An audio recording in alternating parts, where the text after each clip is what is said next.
कसे आहात सगळे? मजेत आहात ना? मजेतच असायला पाहिजे. आज आपण करणार आहोत सुकं चिकन. त्यासाठी हे बघा, चिकन आधी आपण कापून स्वच्छ धुवून घेतलेलं आहे.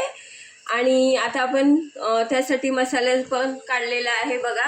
हे कांदा, 2 कांदे भाजून घेतलेले आहेत, 1 वाटी सुकं खोबरं, लसूण, आलं, आणि हे बघा, हे आपला खडा मसाला, बडीशेप, चक्री फूल, परत वेलची, दालचिंग, काळी मिरी, लवंग, चक्री फूल, हे सगळं आपण आता मिक्सरला लावून घेणार आहोत. हे बघा, आता आपण आलं लसूणची पेस्ट आपण आता चिकनला लावून ठेवलेली आहे. 15 मिनटं झाली आपण लावून ठेवलेली आहे. आता आपण ह्याच्यामध्ये सगळे मसाले टाकूया. हे बघा, तुम्हाला जसं तिखट हवं ना तसं टाकायचं. तर आम्हाला जरा तिखट लागतं म्हणून 2 चमचे तिखट. हे बघा, हळद, हा आमचा गरम मसाला आहे, घरगुती गरम मसाला तो, हा चिकन मसाला, आणि खडा मसाला तर आपण हे टाकलेलंच आहे ह्याच्यात वाटून मसाल्यामध्ये. आता हे सगळं व्यवस्थित असं 15 मिनिटासाठी ठेवून द्यायचं. परत तिखट मीठ लावून, आलं लसूण पेस्ट लावून ठेवलेलं. आता जरा परत 15 मिनिटासाठी तिखट मीठ वगैरे हे सगळं मुरायला पाहिजे ना व्यवस्थित, मग चव पण चांगली लागते. हां, त्यामुळे हे ना हे सगळं लावून असं मुरत ठेवायचं जरा. हे बघा, आता आपण कढई ठेवली आहे. कढईमध्ये आपण 1 पळी तेल घातलेलं आहे. आता हे बघा, आता फोडणीसाठी आपण कांदा घालूया. तेल आपलं गरम झालं. आता फोडणीसाठी 1 कांदा कापून घालायचं. आलं लसूण तर आपण त्याच्यात वाटून लावलेलं आहे. हे बघा, हे घालायचं. आणि आपण 2-3 पानं तेजपत्त्याची घालायची. आता कांदा आपला चांगला लाल करून घ्यायचा. हे बघा, आता आपला कांदा लाल झालाय आणि तेजपत्ता सुद्धा चांगला लाल झालाय. आता आपण ना हे बघा, पहिलं ना आपण परत 1 चमचा जरासं तिखट टाकलं ना तर चांगली तरी येते लाल अशी. जरा हलवून घ्यायचं. आणि आता आपलं हे चिकन आहे ना ते ह्याच्यात टाकायचं कढईमध्ये. आणि चांगलं आता ह्याला आलं लसूणची पेस्ट वगैरे सगळं व्यवस्थित चांगलं लागलं आहे. चांगलं मुरत ठेवलेलं ना आपण, जवळजवळ 20-25 मिनटं चांगलं मुरत ठेवलेलं.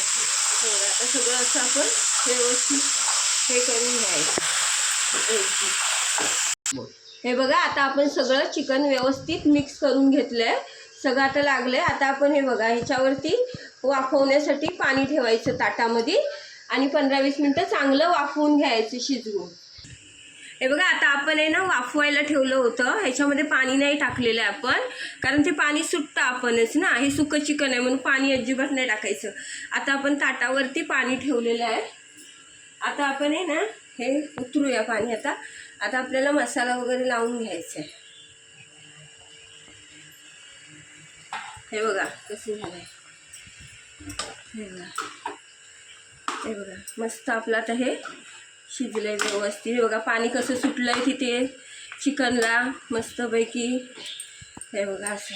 आता आपण हा कांदा खोबऱ्याचा मसाला तो 2 चमचे टाकायचा आपण.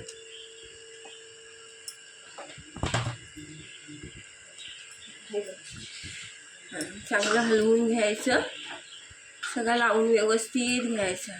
हे सुकं चिकन ना मस्त छान लागतं एकदम. पाणी अजिबात नाही ठेवायचं त्याच्यात. हे सुटलेलं पाणी सगळं आहे ना ते आपण हे करायचं, सगळं आटवून घ्यायचं. आणि आपल्याला चवीपुरती हे बघा मीठ टाकून घ्यायचं. आपल्याला हवं तसं तिखट वगैरे करायचं. कोणाला कमी तिखट लागतं, कोणाला जास्त तिखट लागतं ना. आम्हाला कसं झणझणीत लागतं. हे बघा, आता आपण परत कण काढायला ठेवून देऊया. हे बघा, आता आपलं सुकं चिकन झालेलं आहे, व्यवस्थित असं झालंय. आता आपण आहे ना जेवायला बसायचं आहे. त्यामुळे आता हे बघा, ह्याच्यात आपण ना वरून थोडी कोथिंबीर टाकायची.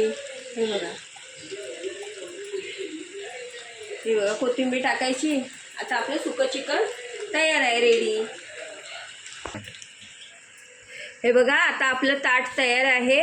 आता आपण जेवायला बसायचं आहे. हे बघा आपलं भात आहे, चपाती, कांदा, लिंबू, टॅमॅटो आणि सुकं चिकन आणि हा रस्सा.